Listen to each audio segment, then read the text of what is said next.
Namaste and welcome to day 29 of 30-day health challenge. So ఈరోజు నాకు చాలా ఇష్టమైన యాక్టివిటీ ఏం లేదు, నేచర్ కనెక్ట్. అంటే ప్రతిరోజు కనీసం 20 నిమిషాలు ప్రకృతిలో గడపడానికి ప్రయత్నించాలి. సో నేను ఎవ్వరు అడిగినా అన్నిటికంటే ముందు నా ప్రిస్క్రిప్షన్‌లో ఫస్ట్ అందరికీ సజెస్ట్ చేసేది నేను నేచర్‌తో ఉండండి అని. ఉదయాన్నే లేవగానే లేదంటే సాయంత్రం మీకెప్పుడు టైం దొరుకుతుందో అప్పుడు కనీసం ఒక 15, 20 నిమిషాలు ప్రకృతిలో గడపడానికి ట్రై చేయండి. హాయిగా చెప్పులు వదిలిపెట్టి గడ్డి ఉంటే చక్కగా పార్క్‌లో గడ్డిలో నడవండి. కూర్చోండి కింద గడ్డిని తాకుతూ, నేలను తాకుతూ హాయిగా కూర్చోండి. లేదంటే ఏదైనా పెద్ద చెట్టు ఉంటే చెట్టుకు ఒరిగి హాయిగా కాళ్ళు చాపుకొని ప్రకృతిలో కళ్ళు మూసుకొని కూర్చోండి. మీరలా కళ్ళు మూసుకున్నప్పుడు పార్క్‌లో కానీ ఇంకెక్కడైనా ప్రకృతిలో ఉన్నప్పుడు పక్షుల కిలకిల రావాలు వినిపిస్తే వాటిని వినండి. చల్లగాలి మీ ఒంటికి, మీ ముఖానికి, చేతులకు అలా తాకుతూ ఉంటే దాన్ని ఆస్వాదించండి. ఎప్పుడైతే ప్రకృతికి మనం దగ్గరగా ఉంటామో ఆటోమేటికల్లీ మన లోపల ఉన్న అన్ని మలినాలు వెళ్ళిపోతాయి. అన్ని అనారోగ్యాలు దూరమైపోతాయి. మీరంతెందుకు దీన్ని సీరియస్‌గా తీసుకోండి. ఒక 30 డేస్ ప్రతిరోజు 20 మినిట్స్ మీరు నేచర్‌లో గలపండి. మీ హెల్త్ ఎంత ఇంప్రూవ్ అయిందో నాతో షేర్ చేసుకోండి. ఖచ్చితంగా రిమార్కబుల్ చేంజెస్ ఉంటాయి. యెస్. It is proven. ఇవన్నీ కూడా మామూలువి కాదు. ప్రూవెన్ అన్నమాట ఛాలెంజెస్. సో, అంత అంటే కేవలం మన ఫిజికల్ బాడీకే కాదు, మన శరీరానికి, మన మనస్సుకి, మన ఎమోషన్స్‌కి, మన భావోద్వేగాలకి, మన ఆధ్యాత్మికంగా మనం ఎదగడానికి, అన్నిటికి ఓవరాల్‌గా మన పర్సనాలిటీ ఇంప్రూవ్ కావాలి అంటే నేచర్‌తో గడపడం చాలా ఇంపార్టెంట్. సో, నేచర్ అంటే ఏంటి? పంచమహాభూతాలు. ప్రకృతిలో ఏమున్నాయి? పంచమహాభూతాలున్నాయి.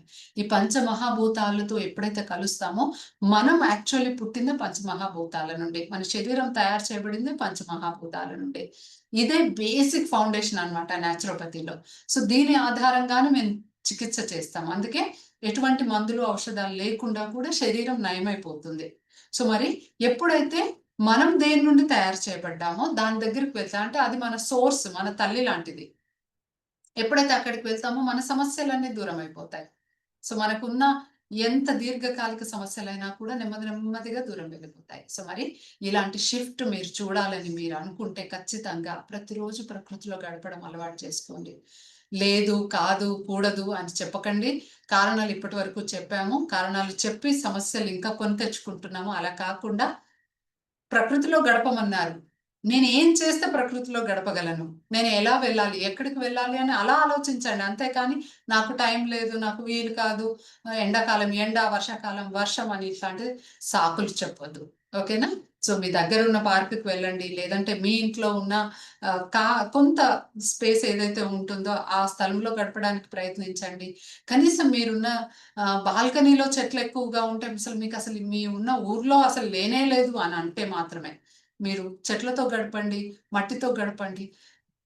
చక్కగా గాలి పీల్చుకోండి, బయట కిలకిలా రావాలు వినండి, ప్రకృతిని ఆస్వాదించండి. ఏదో ఒక విధంగా అయితే చేయండి. సో, ఈ 30 డేస్ ఛాలెంజెస్ ఏ ఛాలెంజ్‌కైనా కూడా దయచేసి కారణాలు చెప్పొద్దు. ఇది వీలు కాలేదు, అది వీలు కాలేదు అనకండి. ట్రై చేయండి.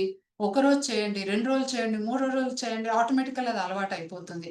30 డేస్ కూడా నేనెందుకు చెప్తున్నాను అంటే, ఇది మీకు అలవాటు కావాలి, మీ జీవన శైలిలో భాగం కావాలని మాత్రమే చెప్తున్నాను. సో థట్ జీవన శైలిలో ఎప్పుడైతే భాగం అవుతుందో, ఇప్పుడు పళ్ళు మనం ఆటోమేటికల్లీ లేస్తాము, పళ్ళు తోముకుంటాము. ఎవరు మనకు చెప్పరు. మనమేమి అలారాలు పెట్టుకోము. పొద్దున్నే పళ్ళు తోముకోవాలి, స్నానం చేయాలని. Because that is who we are. ప్రతిరోజు లేవడం ఇదంతా మనకు ఒక దినచర్య అన్నమాట. అలా మీకిది కావాలి. సో, కాబట్టి మరి వితౌట్ ఎనీ డిలే ఖచ్చితంగా చేయండి ఈరోజు. ప్రతిరోజు చేయండి. బెనిఫిట్స్ పొందండి. సంపూర్ణంగా ఆరోగ్యంగా ఉండండి. నా ముఖ్య ధ్యేయం నేనెప్పుడు మీకు చెప్తూ ఉంటాను. ఇండివిడ్యుయల్‌గా ప్రతి ఒక్కరు ఆరోగ్యంగా ఉండాలి. అలా ఉంటే ప్రతి కుటుంబం ఆరోగ్యంగా ఉంటుంది. మన సొసైటీ బాగుంటుంది. మన దేశం కూడా ఆరోగ్యంగా తయారవుతుంది. ఓకే. సో, మరెందుకు ఆలస్యం చేయండి. ఆరోగ్యంగా ఉండండి. మరొక్క అండ్ లాస్ట్ హెల్త్ ఛాలెంజ్‌తో రేపు కలుద్దాం. అంతవరకు స్టే హెల్తీ అండ్ హ్యాపీ.